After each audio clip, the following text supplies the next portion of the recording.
Я хочу, чтобы вы открыли, пожалуйста, Бытие, первую главу. Вы поймете сейчас, к чему я веду и о чем я говорю. Первая глава Бытие, с 1 стиха, 8 до 10.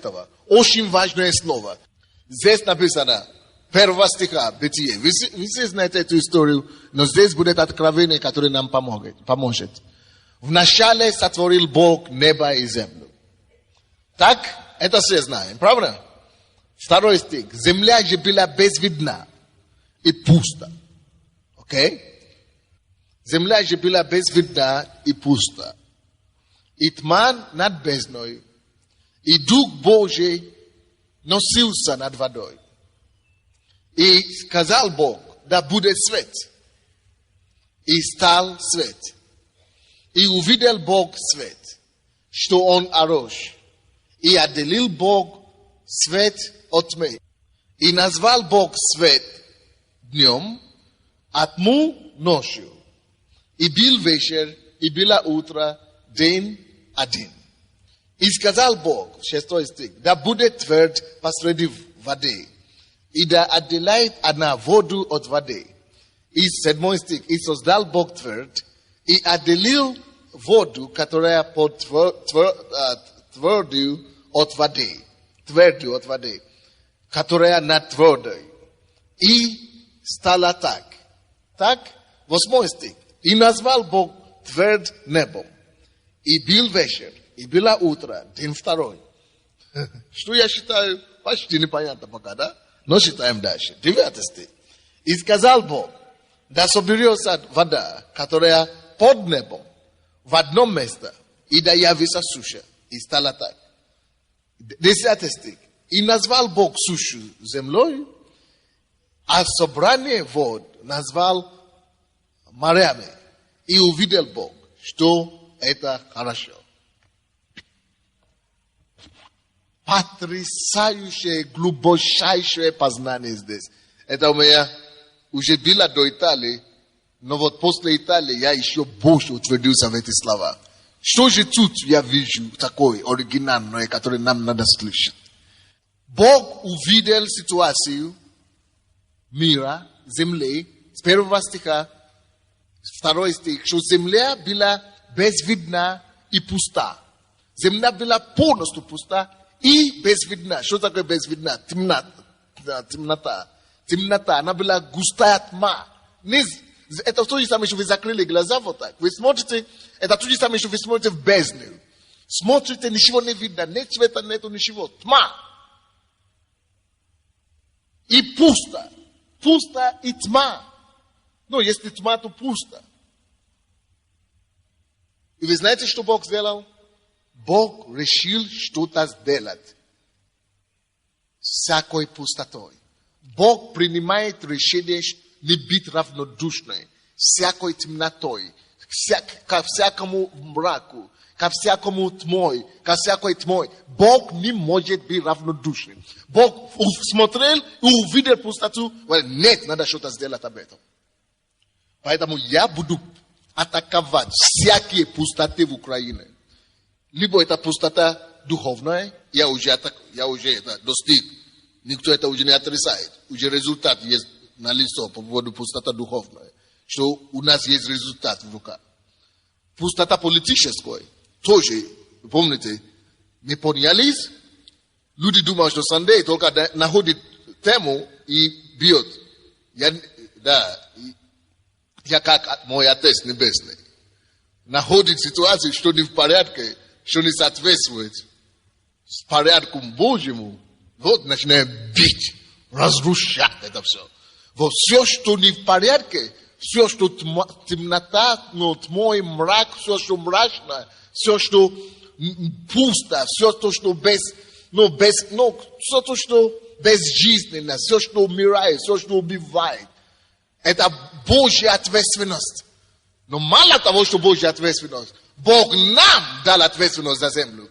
Это получается ответственность наша, ответственность церкви. Представьте себе, если православная церковь бы местила бы таким же образом, таким же масштабом. И поэтому мы дошли сейчас, очередь сейчас пришла нищете. И вы увидите, будет тоже результат. Начинаем сейчас тоже, это тоже безвидно, это тоже мрак. Вот этот мрак тоже сокрушится.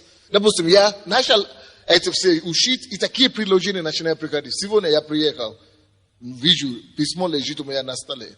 Говорю, пастор, вы помните меня?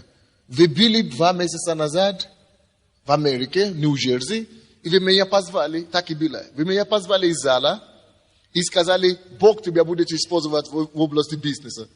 А я 4 людей позвал. Я говорю, тебя в области телевидения, тебя в области того, и все говорят, слушай, откуда вы знаете, тебя в музыке, тебя в Голливуде, а вас Бог будет поднимать в бизнесе. Ну, такое слово знание было, или пророчество. И он говорит, вы откуда вы знаете? А я как раз только решил, он был пастором.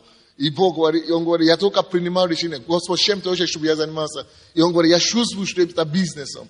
И я говорю, Бог, подтверди мне, скажи кому-то, чтобы мне сказали. И тут человек с Украины приезжает и мне говорит. И он говорит, только вы уехали, такие предложения начали сыпаться ко мне. И он говорит, сейчас, некоторые государственные структуры Америки, заказ не государственный, но бизнес, который связан, работает с правительством каким-то штата в Америке. У него заказ, дали ему такой заказ на какие-то проекты и заказали у него цемент. А он говорит, я выяснил, что как раз вы с Украины мне пророчествовали и говорит, мы выяснил по интернету, что как раз Украина больше всех производит цемента. И говорит, найдите мне верующих там у вас, кто занимается цементом, мы будем покупать много чего. Я говорю, слушай, если мы пойдем, начинаем что-то заниматься, Бог обязательно, Бог уже приготовил людей по всему миру, кто будет, партнерами нами, или чем бы вы ни занимались. Вот месяц назад кто-то тоже писал по поводу зерна хотят, по поводу нефти, по поводу металла, хотят покупатели. Просто нам, они говорят, только с верующими мы хотим работать, с верующими.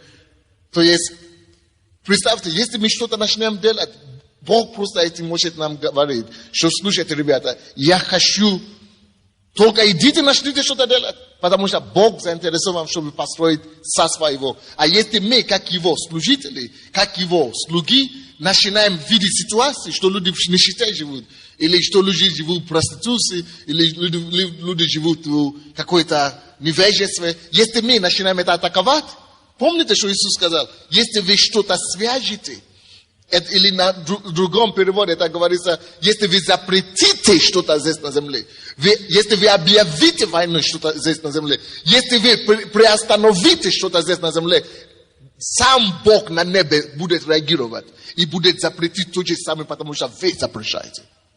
Если вы объявите войну что-то здесь на земле, потому что вы мои представители, потому что вы моя здесь тело, а я голова, то если тело мое запретить и приостановить какую-то здесь деятельность, я как голова это остановлю и поставлю печать это на небе, на земле, на небе. Короче, мы видим, что здесь Бог увидел темноту, и Бог видел пустоту, и Бог решил что-то произвести. Слушайте, друзья мои, кто-то ждет, что Ющенко изменит Украину. Кто-то ждет, что политические партии улучшат Украину. А я вам говорю, кто улучшит Украину. Это мы с вами. Пока мы здесь на земле не запретит, Бог на небе не запретит. Пока мы с вами не улучшим и не начнем поднимать, вы же в курсе все. Журналисты говорят. В Верховном суде даже говорят, этот, как его, который проиграл. Янукович говорит, что сектанты сделали революцию. Хотя мы вообще там особо ничего не делали. Но все в курсе, что, потому что все говорят, кто приходит на Крещатик, то там видно, что Бог здесь. Потому что мы в духе сделали революцию. Слушайте, это понятно. То есть, потому что если вы на земле что-то запретите, Бог обязан это подтвердить на небе. И вы в курсе, как мы это сделали. Каждый ночной здесь, каждую пятницу, вы в курсе, как мы здесь промаливали свои легкие, как мы здесь рыдали, как мы здесь... И таким же образом, если мы возьмемся за экономику этой страны, таким же образом вы увидите, не просто так страна поднимется. Спросите у поляков, спросите у тех, даже в Америке, только 2-3% людей живут в достатке. Даже в Америке, в Италии, я же только что был, тоже нищета везде, во всей стране. Пока христиане не станут, пока христиане не поднимут, не остановят какие-то беспределы на земле, Бог не остановит на небе. Не ответы для Украины, не политическая партия. Да, Бог может их использовать, но мы дети Бога. Бог нас слышит. Бог слышит наши молитвы. Бог с нами считается. Бог ожидает от нас. И все, что произойдет здесь, в этой стране, оно не произойдет, пока мы с вами не начнем это, не дадим движению этому. Итак, Бог увидел ситуацию.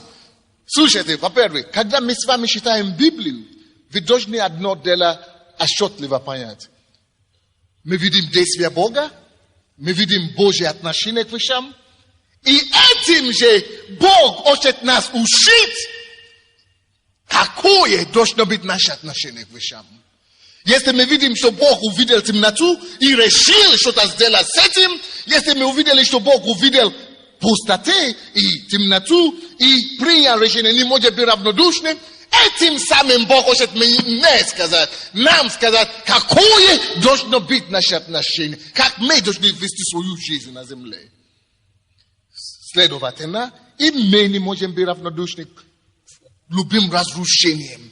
И мы не можем быть равнодушны к любым неудачам, к любым бесплодности, каким разрушениям. Мы меняем, мы созидаем, мы творим. И Бог, видя темноту, 3 стих, решил принять решение об этом. Надо что-то делать. Надо это дело менять. И что он думает, что вы думаете, он делает? 3 стих. И сказал Бог, да будет. Он возненавидел тьму и принес ответ. Да будет свет. Почему провоцировало его на это? То положение тьмы, которое он видел. Он не может мириться с этой тьмой. Он не может мириться с нищетой, издевательством дьявола над человеком и его творением. Да будет свет. И что вы думаете? И стал свет. Красота. Что ты меняешь твоим приходом? Что ты меняешь твоим положением? Что ты меняешь твоим отношением? Что ты улучшаешь вообще в жизни? Мир меняется ли? Мир улучшается ли благодаря твоему появлению? Похож ли ты на Отца своего Небесного вообще в чем-нибудь? Если ты не можешь менять жизнь страны, меняй жизнь от одного человека. Если ты не можешь улучшить жизнь города, улучшь жизнь хотя бы кого-то вокруг или возле тебя. Если ты не можешь поставить улыбку в лицо миллионы, поставь улыбку в лицо хотя бы одного. И Бог дает всем нам подобные возможности на каждом шагу. Мы есть те, которые должны принимать решение, что-то менять, то, что не так в этой жизни. Но это даже не самое главное, что я хочу вам говорить сегодня, друзья мои. Самое главное откровение с этого места, которое я читал, сейчас приступаю. 4 стих. Бог пошел дальше. Что же? И увидел Бог свет, что Он, то есть свет, хорош. То есть Бог видел тьму и сказал, нет, не будет больше тьмы. Да будет свет. И слава Богу, Он сотворил. Он что-то сделал с тьмой, разрушил тьму, убрал тьму, и появился свет. И увидел, сам пришел к выводу, что я молодец. Я доволен своим трудом. Я вижу, что свет хорош. Окей, вроде бы, ладно, ты молодец, Бог. Ты же уже что-то сделал с тьмой. Уже свет есть. Хорошо, успокойся на этом. Иди спи, отдохни. Наслаждайся, хвали себя. Но наш Бог, умница, красавица. Слушайте, что Он делает. И увидел Бог свет, что Он хорош. Ну что дальше? И увидел, что Бог хорош, несмотря на все хорошести или отличности света, Бог все еще нашел способ, как улучшить этот свет. Все, что бы мы не делали хорошо, и насколько хорошо бы мы с вами не поступали, как бы хорошо наша жизнь не были, есть способ и есть место для улучшения. И Бог увидел, что свет хорош, и при этом Он еще нашел, как улучшить свет. Магарабахасая. Как улучшить свет. И говорит, Он увидел, что хорош, и отделил Бог свет от тьмы. Оказывается, что когда Он увидел свет, сплошной свет, что что-то можно еще делать, чтобы стало лучше. И понял, что если поставить границу между светом и разделить свет, появится день и ночь. А так было бы только сплошной свет, не было бы Он видел, как можно улучшить то, что Он уже достиг. Поэтому я смотрел на это откровение, я говорю, что после Италии дошло еще. Люди строили так, чтобы было лучше для не 100 лет, 200 лет, 300 лет, 500 лет, 1000 лет. Что мы можем видеть то, что было построено 2000 лет тому назад, еще сейчас в Италии. Невероятно. И об этом Бог так и говорит нам. И увидел свет, что хорош. Мы часто успокаиваемся на то, что хорошим, не зная, что хорошее – это враг лучшего. Потому что после хорошего будет еще что-то, которое называется лучше. Почему хороший враг, именно враг лучшего? Потому что когда ты начинаешь достигать хорошего, если ты не имеешь такое мышление, как у Бога, ты начинаешь толстеть и разбогатеть. И говорит, ну хорошо же, а что дальше? Поэтому этот хороший становится врагом вообще. Врагом чего?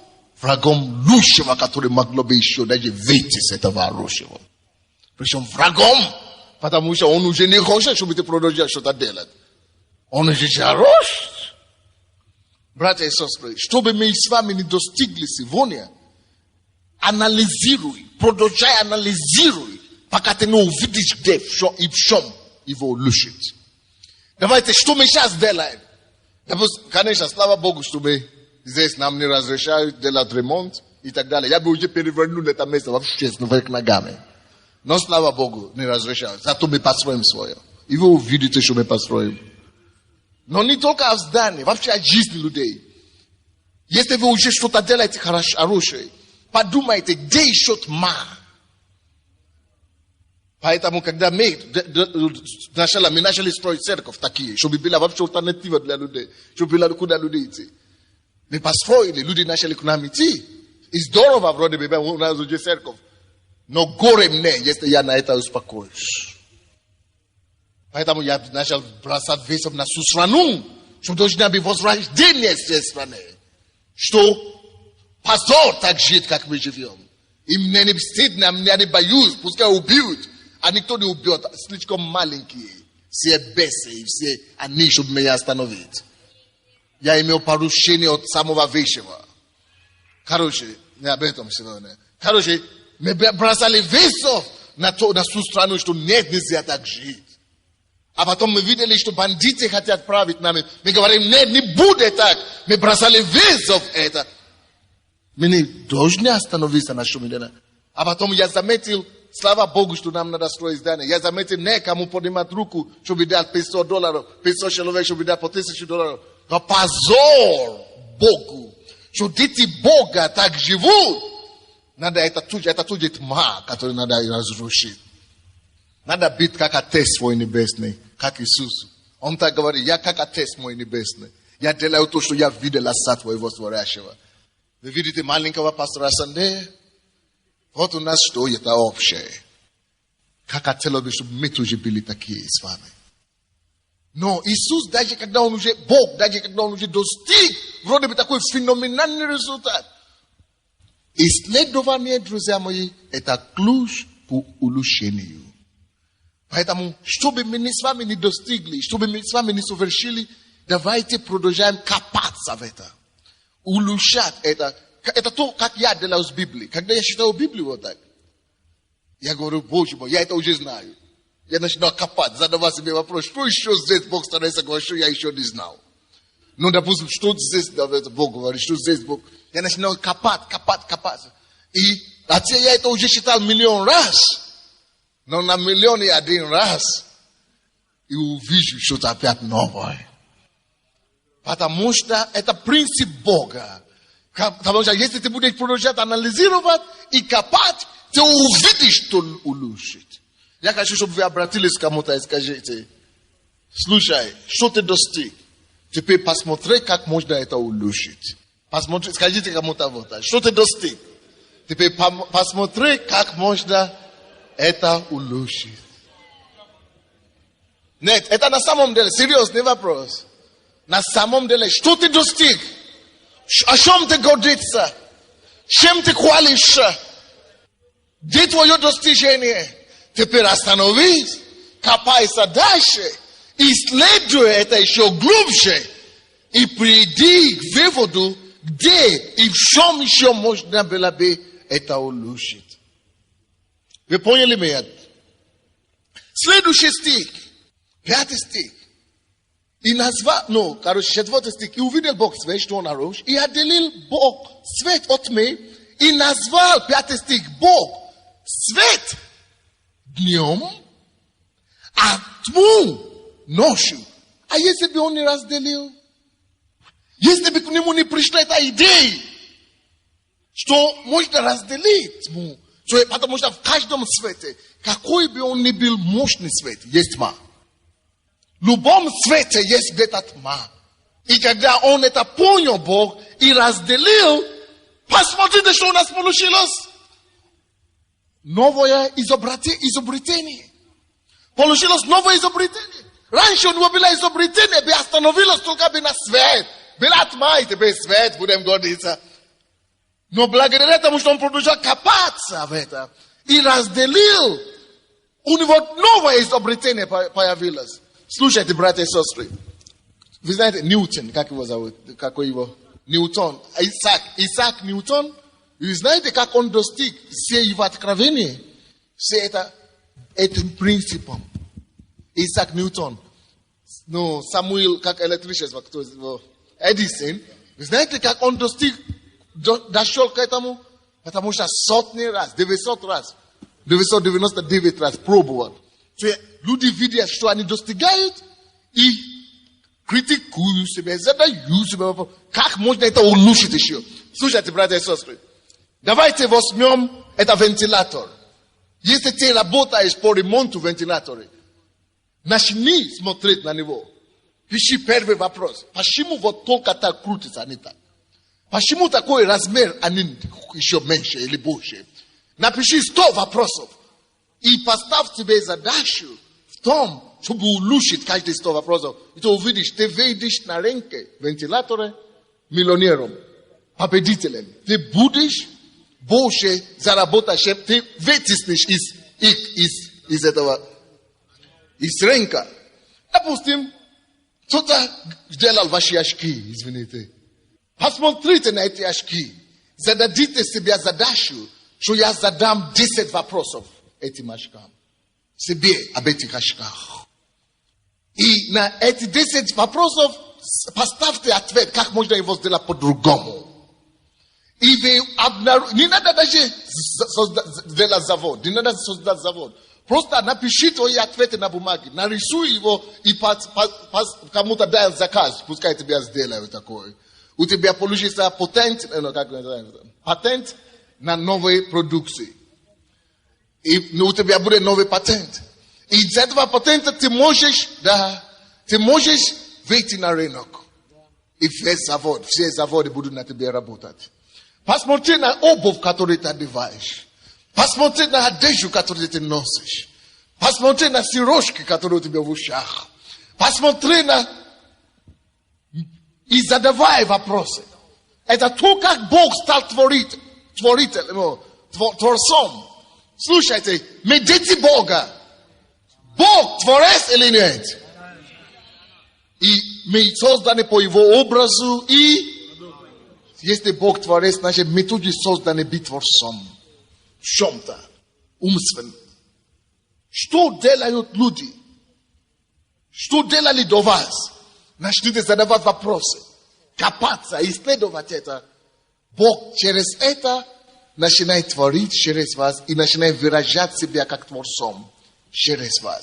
И вы становитесь сотворцом, Создателем. Вот это Его мечта о нас. Чтобы мы были соработниками с Ним. Чтобы мы были как Он. Чтобы мы улучшали жизнь, как Он. Медицина, кто работает в медицине. Вы можете изобретать новые оборудования, новые системы лечения, новые способы помочь людям. И не только изобретать, но чтобы оно сработало. Вы, кто работает в образовании, мы можем тот же самый подход, с таким же подходом подойти в образование. Кто работает в бизнесе, кто работает в обществе. Это Божий способ мышления. Но благодаря тому, что Бог анализировал и критиковал, что помните, Он сам сказал, свет хорош, но Он продолжал копать даже после этого. Все, что мы имеем сегодня в этом мире, почему они продаются? Потому что на все это уже есть точка, что хорош. Поэтому люди все покупают. Но если кто-то продолжит, снимет эту точку и продолжает копать дальше, он получит еще лучшим изобретателем. Вы слушаете меня или нет? И говорит дальше, даже после того, как Бог уже разделил свет и тьму, и получилось день и ночью, Боже мой, ну какой же этот Бог, Он такой интересный. Какой же это Он Бог оригинальный такой. Какой-то Бог у нас какой-то умница. Представьте себе, что и на этом Он не остановился. Прикинь. 6 стих. В 6 стихе. И сказал Бог, да будет тверд. То есть Он разделил его на вечер и днем, ночью и днем. И сказал, да будет тверд посреди воды. И да отделяет она воду от земли. Видите, от воды. Видите, то есть была ночью и днем, но это же все было соединено в одно. Небо и земля была все смешано в одно. Уже была тьма, и когда уже была тьма, надо же его разделить. И Он разделяет, вот так получается, тьма, тот становится твердым. Если вы посмотрите сейчас наверх, это как тьма. Да? Эта тьма становится твердым. Мы его называем небо. И это становится море на земле. Чудный Бог. И Он превращает, разделяет воды. Раньше была только как вода. Он разделяет на тверд и на вода. 7 стих. И создал Бог тверд. И отделил воду, которая под твердой. То есть Он нашел под твердой вода. Он нашел вода на небе и на земле. Но под твердой от воды, которая над водой. И стала так. 8 стих. И назвал Бог тверд небом. Видите? Мы приводим. И был вечер. Это связано с вечером. И было утро, день 2. И сказал Бог, да соберется вода, которая под небом в одно место. И когда оно стало на одном месте, это мы называем как море или океан. Но когда вода собрала в одно место, значит твердая осталась на месте. И это твердое Он назвал суши. То, что мы называем землей. Короче, благодаря тому, что Бог продолжает улучшать, появилось небо, появилось море, появилось суша, появилось... А потом Он пошел дальше, Он говорит, да будет звезды, да будет большое солнце, тьма. Разделил это от солнца, от луны, Он продолжал улучшать. И благодаря такому критическому подходу, что Он продолжал улучшать, и получилось все это. И потом Он говорит, да будет суша, пускай вся море соберется в одном месте, вся вода, и сущего в другом месте, а потом он говорит, да будет на суше деревьев, зеленые. Посмотрите дальше, он смотрит, трава, сеющая земля, плода, дерево плодоприносящее. Он придумывал постоянно, недостаточно, чтобы только была земля. Пускай, что могло бы еще произойти с этой землей? Дерево может быть, трава может быть. Пускай будет трава, но не просто трава. Трава, что могло бы она, которая несет плод. Пускай она принесет. Представьте себе, как можно жить. Как нужно строить нашу с вами жизнь. То есть я по-быстрому все это сделал, да, вы поняли? Но и к этому всему пришел к финалу, конечно. Венец, все творения, говорит, что надо, чтобы кто-то правил этим всем и создать человека. А чтобы он справился, надо, чтобы он был как я, который правит над небом и землей. Чтобы он был как Homo sapiens, человек разумный, чтобы он мог понять и понимать, и это все управлять.